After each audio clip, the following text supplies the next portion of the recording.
Hello, welcome back. Bit different this time. As some of you may remember, I made my own spray booth, and I made it collapsible because I didn't have a lot of space at the time. I've got a little bit more space, in fact I've got a lot more space now, but I don't see any point in getting rid of the spray booth. The intention of this is part one of what I hope to be a 3-part video, and what I'm going to do is get some lights into it. I've made some changes to the the spray booth. Just got it out. That's the lid that I'm going to be working on, and just to show you the changes, put that over there. That's the base, which opens out, he said, with hope in his heart.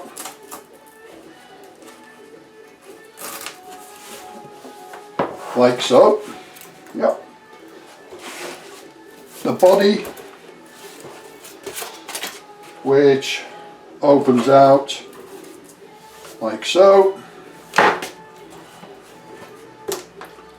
and fits onto the base. Takes a bit of doing, but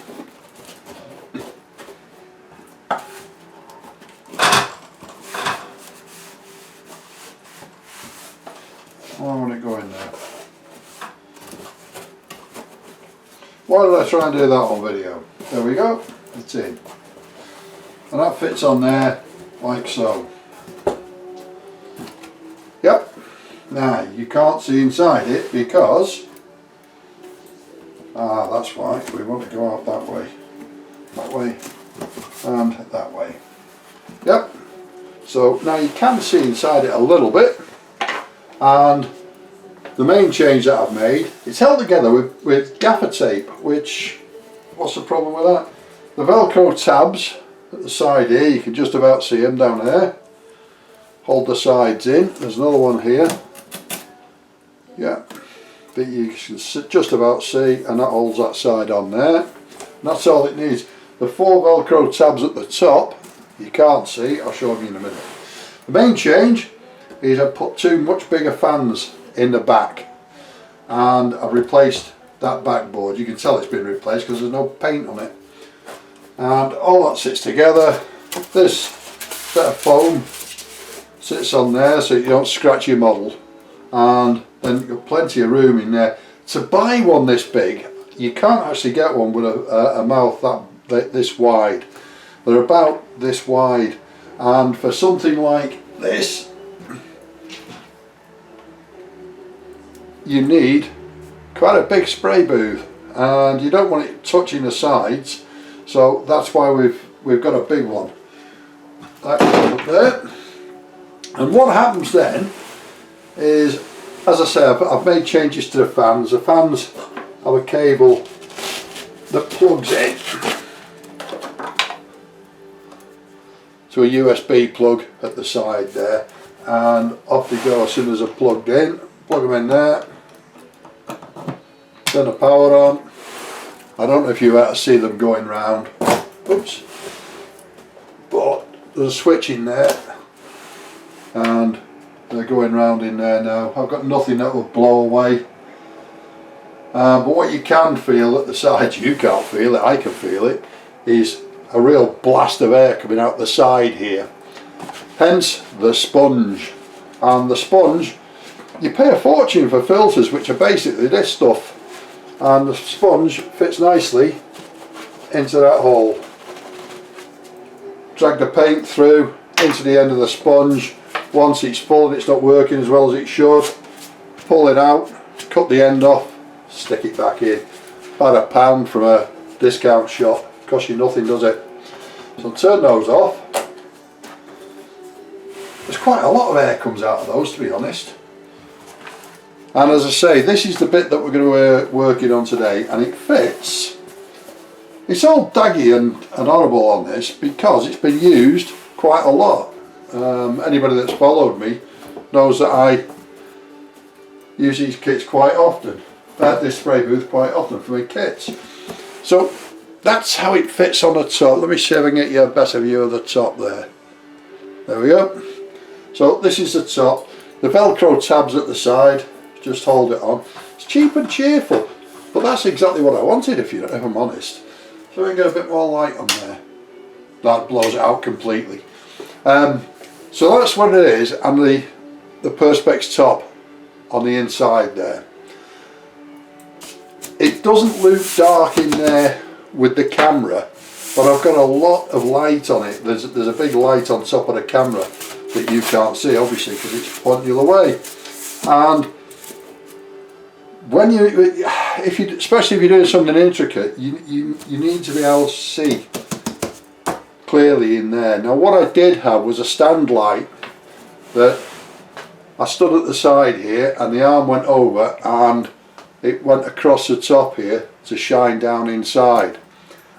It was okay, but it wasn't really that good. So what I've done is I bought some strip lights. Let me get rid of this booth completely, and I'll show you what I've got. Doesn't sound quite right, that, does it? I won't show you what I've got. I'll show you what I've bought. All folds up quite neatly. I've got to unplug it from the power.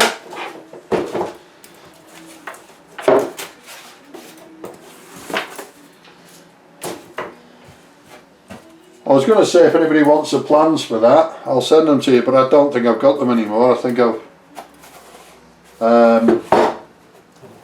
got shot of them.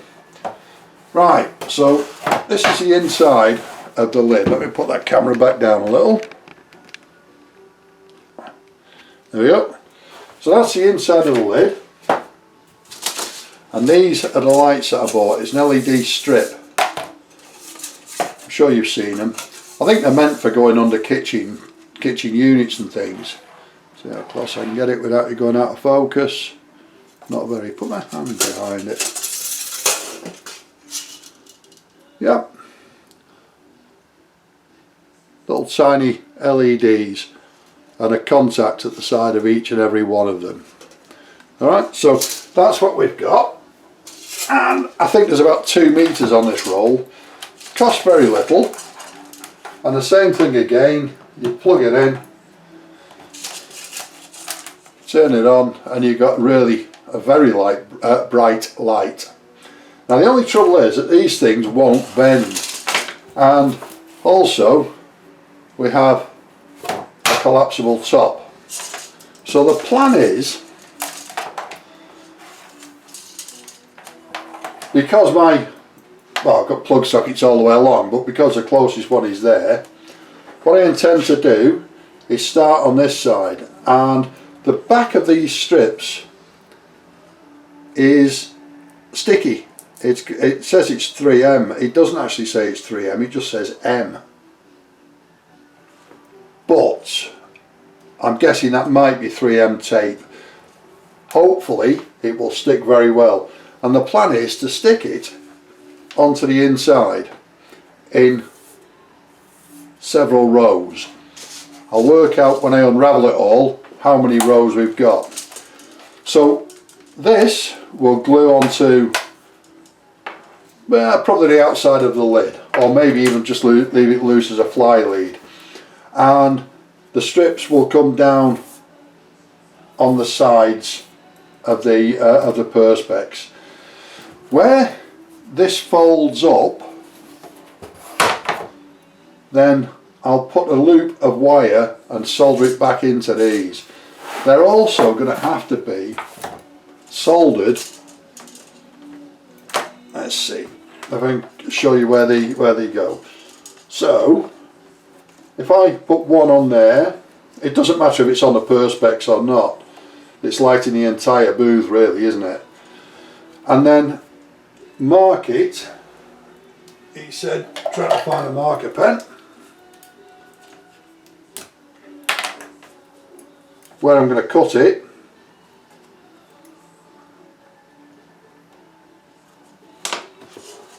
Okay, let's see if I can zoom in a bit. No, that's me. So where I'm going to cut it there, and what you can see, let me get something to point with so my chubby fingers aren't in the way. You've got an LED, whoops, there we go, you've got an LED, do it the other way around. You've got two contacts, a plus and a minus. Then you've got a little resistor, and then you have an LED. So that's the set, and that set is repeated all the way along. So what I intend to do is where I've marked it there, before that contact, literally cut it in half. So these two copper pieces get cut in half. You can actually see if you yeah, you can see it.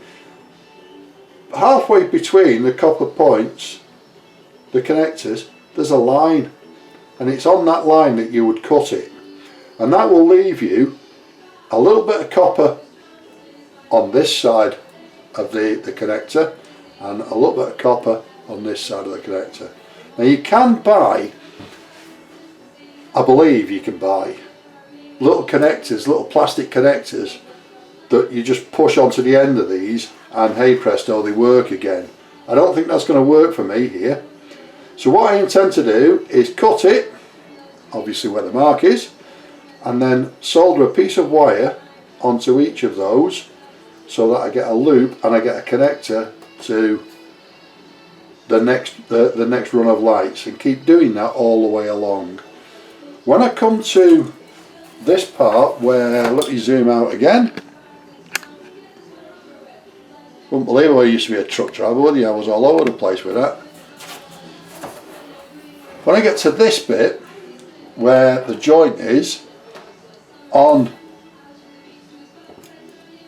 at this point I'll drill a hole through, one on each side of the joint, push the wires through, and just put a loop of wire here, a curl of wire there, so that it's got enough to fold over on. Yep, and it won't break the wire. And the wire I intend to use is basically this stuff. It's the same stuff, just a 2-core wire, simple stuff. That's pretty much the end of part 1 of this video. I say the end of part 1 because I've got to go and put some curtain tie backs up, because my wife makes me earn my keep. Don't tell her I said that, although she's probably heard me now. Any questions or comments on this one, please put them in the comments below and I'll be sure to get back to you. There's also, in the community section of the page, there's you've got my email address in there if you want to email me. I'd be more than happy to answer you. And as soon as I start putting this up again, I'll make it the part 2, and I'll see you at part 2. Thanks for watching. Ta-da!